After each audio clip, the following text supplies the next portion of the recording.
Welcome to History Adventuring. This is episode number 554. I'm Brad Hall, and today we're looking at the historically lucrative career of begging. Lately I've been talking to people about their experiences with what I call career beggars. That is, people who make a very good living by asking for money from strangers out in public. And I saw a lot of it when I lived in California, where you could actually watch someone park their Mercedes to walk over and find a place to sit and panhandle. But for many people it comes as a surprise.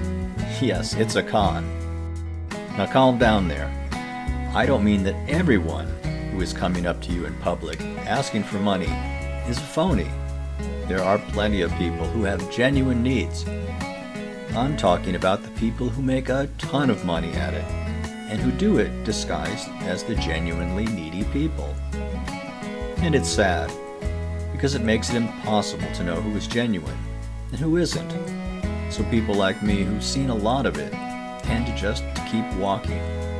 My phrase is, "No thank you," which acknowledges them, gives them a chance to see my smile, and implies that they want to sell me something.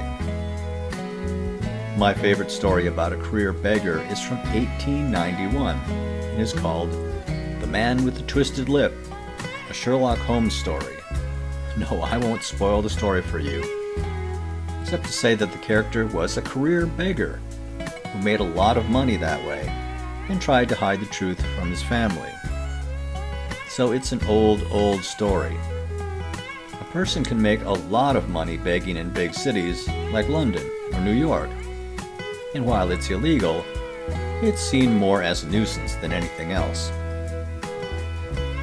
Speaking for myself, when I set out to make my way in the world, I decided that there were career paths that didn't interest me at all, in spite of the promise of wealth.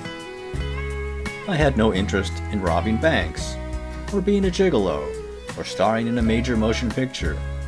They just didn't interest me, and seemed as if they'd get in the way of what I consider the most important part of my life, which was playing golf.